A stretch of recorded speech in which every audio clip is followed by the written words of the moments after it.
4절까지 시작. 여호와여 나의 대적이 거칠이 많은지로 일어나는 시기자가 많으니이다. 많은 사람이 나를 대적하여 말하기를 그는 하나님께 구원을 받지 못한다 하니라. 여호와여 주는 나의 방패시오 나의 영광이시오 나의 머리를 드시는 자신이니라. 내가 나의 목소리로 여호와께 부르짖으니 그의 성산에서 응답하시는도다. 아멘. 자리에 앉으시기 바랍니다. 자, 오늘은 시선처리라는 제목을 가지고 말씀을 함께 나누도록 하겠습니다.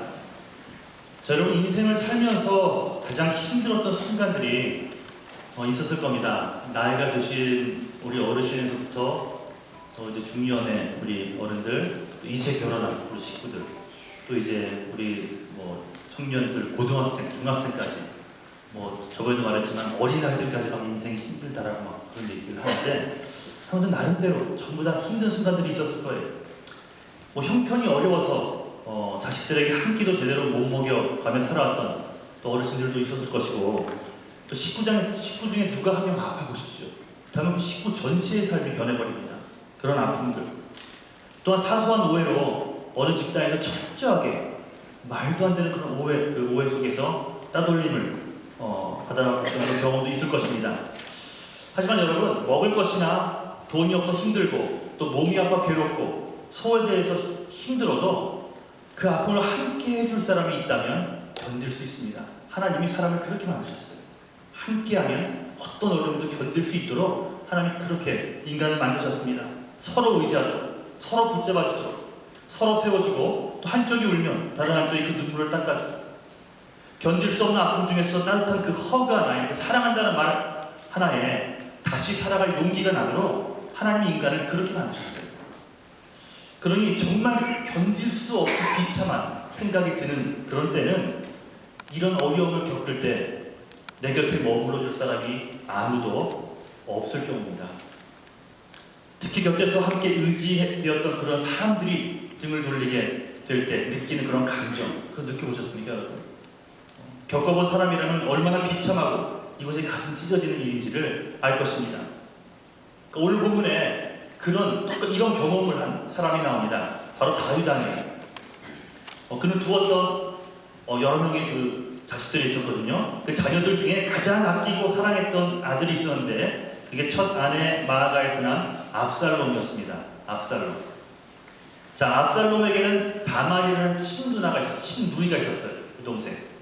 그런데 베다른 형제이자 이 맏아들인 암논이라는 자식이 다말을 사랑했습니다. 다말을 너무 사랑했어요.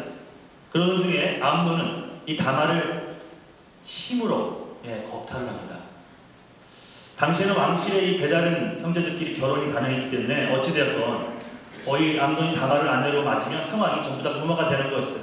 아름답게 이제 사건이 종료가 될 수 있었는데, 그런데 이놈의 암논이 바로 그 자리에서 겁탈한 순간 갑자기 마음이 식으면서 꺼져버리라, 내 눈앞에 사라져버리라, 그렇게 얘기하면서 다말을 외칩니다. 바로 그 자리에서.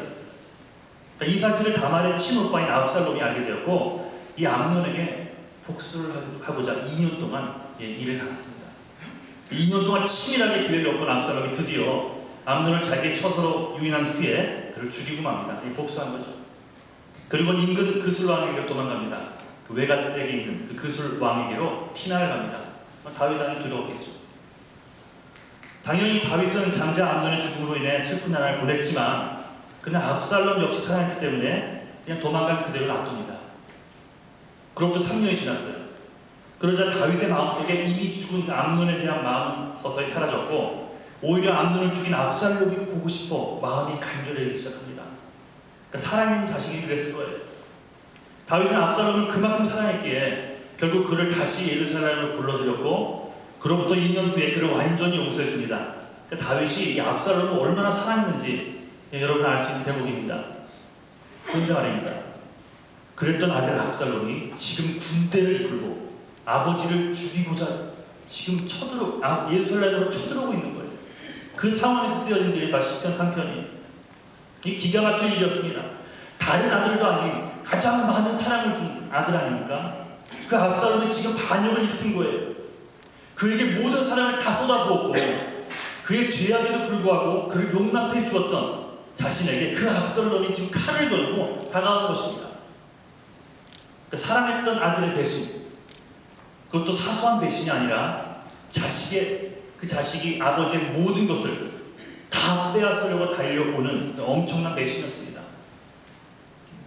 더 마음이 아팠던 것은 압살롬의 그 반역의 계획이요, 그를 용서하고 예루살렘에 불러들였던 그 4, 5년 동안 그 아빠와 아들이 얼굴을 맞대고 아무렇지도 않았던 얘기했던, 용서하고 사랑하고 끌어안고 울었던 그 4, 5년 동안 이게 치밀하게 계획됐던 그 사실입니다. 아비의 얼굴을 보면서도 압살롬은 그 다윗을 죽이고 그 왕권이 뭐길래 그 나라를 뒤엎고자 계획했던 것입니다. 그것만큼 사실 다윗이 겪었던 수많은 일들 가운데 이것만큼 큰 충격과 상처가 있을까 한번 생각해 봅니다. 게다가 더 기가 막혔던 사실은 자기 옆에서 참모천장 역할을 했던, 오른팔과 같았던 그 아이도벨이라는 그 모사가 있었습니다. 그러니까 충신이 있었어요. 그런데 그마저도 이것저것 재보더니 다윗을 떠나고 그 아들 편에 서서 지금 함께 공격을 해오고 있는 것입니다. 자기의 숨통을 쥐어오는 모든 환경들이 지금 자기의 숨통을 조여오는 순간이, 거기다가 수많은 백성들이 이미 다윗에게 등을 돌렸고요, 다윗은 싸울 기력조차 잃었습니다. 그러니까 배신자들이 대부분이 자기가 그토록 사랑하고 신뢰했던 그런 자들이었기에 이 다윗은 정신적으로 충격을 받아서 일어나 싸울 힘조차 없었던 거예요. 자, 1편, 3편 1절 한번 읽어볼까요? 자, 시작. 여호와여, 나의 기준이 어찌길 아니시오. 그러나 나를 죽인 자가 여러분, 철저한 외면입니다. 모르는 사람도 아닌 가깝게 지냈던 사람들의 외면, 배신, 그동안 은혜를 베풀었던 이 부하들의 생각하지도 못했던 배신들, 이 감정을 모르긴 몰라도 여러분들 한 번 이상은 다 경험해 봤을 거라고 생각이 됩니다. 그 사람들의 외면, 친구들의 외면, 가족의 외면, 사랑했던 자들의 그런 배신들, 게다가 다윗의 마음을 완전하게 무너뜨린 이 카운터 펀치 같은 게 있었어요. 그것이 2절입니다. 한번 읽어보겠습니다. 자, 시작. 많은 사람이 있어 나를 가리켜 말하기를 저는 하나님께 도움을 얻지 못한다. 지금 백성들이 뭐라고 얘기합니까? 더 이상 하나님이 다윗 너와 함께하지 않는다라고 얘기하는 거예요. 다른 것보다 힘들었던 것은 바로 그거였어요. 더 이상 하나님이 다윗과 함께하지 않는다는 그 백성들의 외침에 그는 완전히 무너져 내릴 수밖에 없었습니다. 정말 그러한가? 또 옛날에 죄를 지었던 것이 있었기 때문에 정말 내가 하나님께 버림을 받았나? 그 생각에 정말 칼을 들고 일어날 힘조차 없었던 것입니다. 여러분, 상상해 보셨어요? 하나님의 관심의 대상에 내 이름이 없다. 하나님의 관심의 대상에 내 이름이 없다. 변상이 이름을 찾아봅니다. 변상이 이름이 없어요. 변상혁, 변상형, 그 사이에 변상혁이 없어요. 있는 줄 알았는데 그 자기 이름이 없는 거예요. 상상해 보세요. 내 이름이 없어요. 하나님이 도움을 주고자 하는 그 리스트들이 있는데 그 이름에 있어야 되는데 그 이름 위치에 내 이름이 빠져버렸어요. 한번 상상해 보세요. 더 이상 하나님이 나를 기억하지 않는 그런 상황들. 그래도 힘들 때마다, 기도 드릴 때마다 내 기도를 들어주시는 분이 계셨어요. 내가 이렇게 어린아이같이 기도하면 어쨌거나 응답하시는 그런 분이 계셨었어요. 회개할 때마다 내 손을 내밀어서 나를 안아주셨던 그 예수님이 계셨기에 그래도 하루하루 우리 하루하루 살아갈 수 있는 것이 아닙니까? 그랬던 하나님이 이제 나를 모른다 하십니다. 나를 모른 척 하십니다. 우리를 죄악 가운데, 옛날에는 죄악이 있으면 이렇게 또 징계를 주시고 돌아오게 하셨는데 이제는 죄를 짓고 또 져도 아무 반응이 없습니다. 힘들 때 소리쳐 불러도 그저 잠잠만 하신다면 여러분 마음 어떻겠습니까? 그러니까 저주라면 이런 게 저주 아닐까요? 그것이야말로 최악의 벌이 아니겠습니까? 누군가 여러분에게 말합니다. 너 알아? 이젠 하나님이 널 포기했다는 거? 너 모르지? 하나님 널 포기했어. 너에게 이제 하나님이 함께 안 하실 거야. 영원히 안 할 거야. 그런 말 들어본 적 있어요? 네. 한번 여러분 상상해 보십시오. 나는 나름대로 하나님을 위해 살아간다고 하는데 하나님이 어느 순간 나를 떠난 그런 느낌이 들고 주변 사람들도 하나같이 얘기를 합니다. 하나님이 널 떠났다. 그러고 보니까 하나님이 어느 순간부터 내 기도에 응답도 안 하셨던 것 같고 사실은 그것이 아닌데 그런 마음들. 다윗이 정말 힘들었을 때 여러분 기억나시죠? 수년 전, 이 3편이 쓰여지기 수년 전에 자신의 충신이었던 우리아의 아내 바세바를 범하잖아요. 왕권을 이용해서 이미 결혼한 그것도 33인의 충신 중에 한 명인 우리아의 아내 바세바를 데리고 와서 겁탈을 합니다. 그 후에 임신한 사실을 은폐하고자 전쟁에 나가 있던 남편 우리아를 불러 아내와 동침하게 만들죠. 그래야지 자기가 임신시켰다는 것을 무마시킬 수 있으니까. 그건 실패했죠. 그리고 결국 다시 전쟁터로 보내서 적군의 화살에 죽게 만든 것도 이 다윗입니다. 이 가늠, 이 살인, 이 모든 것들을 했던 왕이 이 다윗이었어요. 그래놓고도 그것이 죄인 줄 모른 채 자그마치 1년 동안을 지냈습니다. 근데 1년 후 나단 선지자가 와서 다윗의 죄악을 알려줍니다. 그 죄인이 바로 당신입니다. 그제서야 다윗이 땅을 치며 회개합니다. 그때 다윗이 뭐라 그러면서 기도한 줄 아십니까? 하나님, 구원의 감격, 1년 동안 지내왔지만 모든 걸 다 누리는 것 같았지만 기쁨과 감격이 사라진 거예요. 무슨 이유였을까? 몰랐던 거죠. 하나님, 구원의 감격, 구원의 기쁨을 내게서 거두지 말아주십시오. 여러분, 이것이 죄악의 결과입니다. 살아가는 기쁨도, 살아가는 평안도 사라진 상태. 그러니까 주님, 나를 버리지 말아주세요. 다윗은 자기의 범죄로 인해서 자신을 외면하신 그 주님을 생각하니 견딜 수가 없었던 겁니다. 그런데 오늘 본문에서 이 사람들이 다윗에게 하는 소리가 바로 그겁니다. 하나님이 다윗을 버렸다. 더 이상 다윗을 향한 하나님의 계획은 없다. 도움은 더 이상 없을 것이다. 다윗이 견딜 수 없었던 것은 바로 하나님이 나와 함께하지 않는다는 그 사실이었습니다. 하나님이 버리신 다윗, 비록 자기는 주변의 모든 나라를 평정한 그 당시 대왕이었습니다. 하지만 이 모든 것을 허락하신 하나님이 자기를 버렸다는 것은 상상도 할 수 없었던 괴로움이었습니다. 하지만 여러분, 이런 상황 속에서 다윗이 결국 무너지고 말았습니까? 그렇지 않음을 얘기하는 거예요. 이렇게 생각조차 하기 싫은 상황이 다윗을 죄어오는 그런 상황이 분명히 있었지만 다윗은 어렵지만 고개를 들어 시선을 과감하게 하나님께로 돌립니다. 하나님에 대한 신뢰가 시선의 이동을 일으킨 거예요. 그것은 믿음, 여러분, 시선입니다. 시선만 이동이 돼도요, 여러분 살아갈 힘과 능력이 생기는 거예요. 수많은 적들의 외면과 중상모략의 그 상황 속에서 주님께 다시 한번 시선을 돌리자 갑자기 다윗의 이 톤이 달라집니다. 3절부터 톤이 달라져요. 다윗도 처음에는 그 상황이 미칠 듯이 힘들었을 겁니다. 그리고 환경이 크게 보였을 거예요. 당연히 힘든 상황이 오면 그 환경이 커져 보이게 돼 있습니다. 하지만 그는 분명히 믿어온 바가 있었기 때문에 거기서 주저앉지 않았어요. 그는 그의 시선을 둘 곳을 분명히 알고 있었습니다. 물론 아들의 배신으로, 사랑하는 그 아들의 배신으로 인해 견딜 수 없었지만, 또 믿었던 부하들의 배신으로 인해 너무 힘들었지만, 사랑했던 백성들의 외면에 일어날 힘조차 없었지만 그는 고개를 들어 자신의 시선을 다시 한번 하나님께로 돌립니다. 여러분, 이것이 믿음이란 사실이에요. 내가 뭔가 해서 회복되는 것이 아니라 나의 시선, 나의 마음 둘 곳, 그것만 회복을 해도 우리의 모습은 회복될 수 있다는 사실을 잊지 않기를 주님의 간절히 축원합니다. 시선을 돌리기까지는 힘들었지만 시선을 돌리자마자 다른 고백이 나오는 거예요. 그러니까 I put my confidence in God's ability to answer prayer. 기도하면 응답하신 분이 있었지. 그 기도하는 그 하나님에게 내가 다시 한번 마음을 드린다면 들어주실까? 그 믿음을 갖고 다시 한번 시선을 하나님께로 돌리는 모습을 우리는 발견합니다. 상황은 여전히 힘들었어요. 하지만 이런 자신의 기도를 듣고 응답하시는 분이 있음을 분명히 고백합니다. 시선의 변화. 이런 어려운 환경을 바라보지 않고 과감하게 등을 돌려 주님을 향해 나가는 그런 시선의 변화가 그를 다시 한번 이렇게 세웁니다. 하지만 여러분, 이렇게 시선을 회복하기 전에 우리는 그 하나님이 어떤 하나님인지를 분명히 알아야 됩니다. 그분이 어떤 분인지 알아야 그분에 매달릴 수 있지 않겠습니까? 그분이 어떤 분인 줄 알아야 우리의 믿음도 구체적이 되지 않겠습니까? 우리 무작정 시선을 돌려 어떻게 해주시겠지, 이런 태도로 나가는 자들이 아니에요. 우리는 분명히 그분이 어떤 분인지를 알고 그분에게 시선을 돌리고 그분께 나의 기도 제목들, 나의 삶을 맡기는 것입니다. 세 가지를 말하고 있어요. 첫 번째는 하나님은 나의 방패라는 겁니다. 나의 방패 되시는 하나님. 다윗은 자신을 사방으로 보호해 주시는 하나님을 그 순간 다시 한번 발견합니다.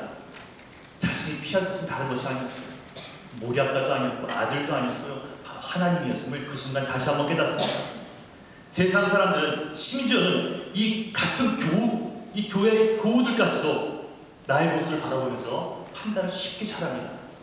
과거를 청산하고 열심히 살아가던 내가 다시 실수를 하게 되면 그들의 반응이요, 이 교회 식구들마저도 또 시작했네, 이렇게 됩니다. 또 시작했어. 그럼 그렇지, 이런 식으로 반응을 합니다. 이게 참으로 가슴 아픈 일이 아닐 수 없어요. 그러나 사람은 의지할 대상이 여러분 못 된다는 것을 다시 한번 깨달으십시오. 남편과 아내도 절대로 의지할 대상으로 준 게 아니에요. 사랑할 대상, 용서, 용납해줄 대상, 내가 그 빈것을 채워줄 대상으로 남편과 아내도 허락하는 거지 절대 의지의 대상은 아님을 아시기를 다시 한번 주님으로 축원합니다. 우리 예수님은 다르다는 것 여러분 아시잖아요. 우리 예수님에게 여러분이 하나님께서 독생자 예수를 통해 여러분에게 무엇을 주셨습니까? 생명, 영원한 생명을 주셨어요. 우리가 연약함 때문에 일어나지 못하는 그런 순간에도 주님께서는 동일하게 그 자리에 계시며 우리와 동행하시고 우리를 이렇게 세울 그런 마음으로 우리에게 다가오시는 분이십니다. 그분 우리가 회개할 때 한 번도 토를 달지 않고 용서해 주시는 분이십니다. 나를 향한 예수의 사랑이 십자가에서 완성된 거 아십니까? 예수께서 십자가에서 물과 피를 다 쏟으며 돌아가신 것은 이렇게 연약하고 죄 많은 우리에게 한없는 용서와 사랑을 주시기 위함이었습니다. 자, 십자가에서 어떻게 돌아가셨습니까? 십자가에서는 십자가에 달리면 왜 죽는다 그랬죠? 왜 죽는다 그랬죠? 숨을 못 쉬어 여러분 아파서 죽는 것도 아니고요. 피를 많이 흘려서 죽는 것도 아닙니다. 여러분 숨을 못 쉬어 죽는 됩니다. 십자가에 달리면 이렇게 늘어지잖아요. 그 손이 가죽이 찔겨서 안 찢어진대요. 그럼 아픔을 달고 사는 거예요. 12시에 달려서 3시에 돌아가셨어요. 3시간 동안 그러고 있었어요. 누구 때문에? 여러분 때문에. 달려서 이게 축 늘어지잖아요. 그러면 이게 숨을 쉴 때 횡격막 막혀가지고 이걸 숨을 쉬기 위해서 이 달린 사람들이 올라온다는 이렇게. 그 숨을 쉬기 위해서 이렇게 올라오고 이게 얼마나 힘들까요? 그리고 숨을 들여 마신다는 거예요. 하고 또 힘이 남았으니까 푹 떨어집니다. 그럼 그 아픔과 고통을 처음에서 들여 마셨던 힘을 조금씩 내쉬고 이 고통을요 단번에 돌아가신 것이 아니라 3시간 동안 다 경험하시고 그리고 돌아가셨어요. 누구 때문에? 여러분 같은 죄인들, 우리 같은 연약한 자를 살리기 위해 그분이 그렇게 우리를 위해 돌아가신 거예요. 완전한 용서와 사랑을 주기 위해 십자가를 택하셨습니다. 다윗에게도 그러셨어요. 그의 뉘우침과 눈물의 회개를 받으신 그분이 이제 다윗의 피난처 방패가 되어주시기로 작정하셨기에 다윗이 그것을 깨달았기에 그 힘든 순간에 하나님은 나의 방패입니다 라고 선포하고 기도할 수 있게 된 것입니다. 하늘에 속한 사람이라는 책이 있습니다. 한번 꼭 읽어보세요. 좀 두꺼운 책이긴 하지만 윈영제, 이 중국 사람 윈영제가 쓴 책인데 중국 복음화에 목숨을 건 윈영제 이야기입니다. 그가 복음을 전하다가 감옥에 들어갔어요. 수많은 사람들이 지금 감옥에 들어가잖아요. 예수 믿다 잡혀서. 중국 공산당 입장에서는 위는 제거해야 될 리스트 첫째 목록에 들어가 있는 사람, 그런 그가 잡혔으니 간수들이 그를 어떻게 고문했을지는 여러분 상상할 수 있을 겁니다. 간수들이요 그 중에 그 고문들 중에서 그를 소변, 배설물통에 넣었답니다. 그러니까 열댓 명이 사는 그 감방 안에 제일 구석에 있는 재래식 변소 같이 그걸 통을 열고 그 안에 빠뜨렸대요. 그리고 죄수들로 하여금 그의 얼굴에 소변을 가리게 만들었답니다. 그러니까 지옥과 모욕과 당할 수 없는 그런 아픔, 통곡하고 싶어 미칠 지경이 되었답니다. 그 고백해요. 짙은 고독감이 밀려와 너무나 힘들었답니다. 내가 다른 것도 아니고 복음을 전하다가 지금 이 신세가 된 거 아니에요. 근데 다음날 잠에서 깨어났는데 같이 잤던 모든 죄수들의 몸에 온통 붉은 자국과 고름이 생기기 시작합니다. 옴이 생긴 거예요. 옴. 이 가려워서 참지 못해 긁어대기 시작합니다. 그래서 고름이 뚝뚝 떨어지고 그 고통으로 인해 이 간수들이 잠을 못 자고 누워있을 수도 없었어요. 간수들이 이 원인이 배설물 속에 빠진 이 윈 때문이라고 생각했습니다. 그래서 옷을 벗겨봤어요. 그런데 깨끗한 거예요. 아니 우리는 거기 빠지지 않았는데 이 빠졌던 윈이 멀쩡한 거예요. 그러니 더 화가 났어요. 그래서 일부러 자기들의 고름을 이불에 묻혀가지고 덮어서 팍 문지르고 발로 차고 하는 그런 행위를 하지만 옴은 옮지 않습니다. 그런데 여러분 중요한 것은 변기에 잠겨 이 소변 세례까지 받는 그 순간 그가 참는 모습을 바라보면서 옆에 있던 죄수 한 명이 같이 그를 공격했던 죄수 한 명이 그 모습을 보면서 예수는 나 같은 사람도 믿을 수 있느냐고, 나 같은 사람도 구원받을 수 있는 그 얘기를 합니다. 그 안에서 예수를 영접하고 예수를 믿게 되는 귀한 축복이 일어납니다. 그러니까 위인이 가는 곳마다 실패나 좌절의 순간이 아니었어요. 그 순간에서도 하나님께서 그를 방어해 주시고 보호해 주시고 오히려 그를 통해 그 안에서 역사하는 그런 역사하심을 맛보게 됩니다. 완전한 방패로 하나님 당신을 믿는 자들의 방패가 되어주시는 분이신 믿지 않기를 주님의 안전을 축원합니다. 여러분 피할 곳이 없을 것 같습니까? 지금 여러분 나름대로 다 고민들이 있잖아요. 피할 곳이 없을 것 같습니까? 사람들의 외면으로 견딜 수 없는 그런 상황에 처해 있나요? 실망, 또 실망의 연속입니까? 그렇다면 지금 이 순간이야말로 여러분 예수님을 만나야 될 순간입니다. 늦지 않았어요. 소망이 있습니다. 나의 방패 되어주시는 우리 주 하나님, 우리의 피난처 되어주시는 우리 주 예수 그리스도에게 여러분 다시 한번 삶의 시선을 돌리시기를 주님의 안전을 축원합니다. 두 번째는 주는 나의 영광이라고 고백합니다. 주는 나의 영광. 다윗은 자신의 영광을 자신의 지난 업적이나 성취감, 이런 현재 가능성 이런 데 두지 않았어요. 자신의 영광은 오직 하나님뿐임을 고백합니다. 자, 여러분의 영광은 뭡니까? 예? 이경아 집사님의 영광은 자식입니까? 예, 남편입니까? 맹 집사님의 영광은 뭡니까? 좋은 학력? 예, 뭡니까? 한번 상상해보고 여러분의 영광, 여러분이 나의 영광이라고 생각하는 것들이 뭡니까? 어떤 성공, 성취 다 생각해 보십시오. 나의 가치를 있게 만드는 것들, 나를 영광 가운데 머무르게 하는 것들, 그게 뭡니까? 한번 생각해 보시기 바랍니다. 만일 예수 그리스도만이 여러분의 영광이라면 없어지는 것들이 있습니다. 불평과 미움과 시기와 질투 같은 것들이 다 없어집니다. 예수 그리스도만이 여러분의 영광이 된다면 여러분 돌아보십시오. 혹 혈기내는 것을 당연히 여기고 하루에도 큰 소리를 안 치면 입안에 가시가 돋치고 남을 헐뜯는 말을 반찬 삼아 먹지 않으면 밥을 먹지 않을 정도. 아직 그렇다면 여러분의 영광은 하나님이 아니라는 겁니다. 아들이 반역을 한 순간 온갖 저주를 퍼부어도 시원치 않았을 겁니다. 아버지 다윗 입장에서. 실제로 군대를 정비해서 아들과 일전을 벌렸어도 아마 군은 풀리지 않았을 겁니다. 하지만 다윗은 바로 그 순간 아들과 칼을 맞대 싸울 것을 포기하고 오히려 도성을 피해 도망가면서 어떤 말을 하는 줄 아십니까? 혹 이 일이 하나님으로부터 온 것이면 어떡하겠느냐. 내게 뭔가 잘못이 있어서 온 것이면 내가 아들을 향해 대항한다면 그것은 하나님을 대항하는 것이 아니고 오히려 이렇게 얘기하면서 순수히 도망을 갑니다. 비록 도성은 빼앗길지라도 비록 왕위는 빼앗길지라도 그는 그 순간 하나님의 영광 안에만 머물 수 있다면 이라는 생각으로 모든 주권을 내려놓고 하나님을 바라봅니다. 여러분 우리도 마찬가지입니다. 흔들림 없는 하나님이 여러분의 영광이 된다면 우리를 흔들어 놓을 만한 그런 상황이 찾아와도 우리는 흔들림 없이 그 자리, 그 믿음을 지킬 수 있는 것을 잊지 않기를 주님의 안전을 축원합니다. 그래서 여러분의 영광이 예수 그리스도, 나를 십자가를 죽으시고 부활하신 예수 그리스도. 그 힘들 때, 뭔가 없을 때, 뭔가 좌절될 때마다 기억하고 선포하십시오. 그렇죠? 하나님 나의 영광 되신 예수님 나에게 있습니다. 예수님 나의 영광이십니다. 오히려 그 순간 그 믿음의 고백을 할 수 있기를 주님의 안전을 축원합니다. 마지막 세 번째, 하나님은 내 머리를 드시는 분이세요. 고개 푹 숙이고 있던 내 얼굴을 드시는 분이 바로 하나님이라는 사실입니다. 눈물을 흘리며 올리브산으로 올라가던 다윗이 고개를 들 수 없었어요. 괴롭고 아파서 말입니다.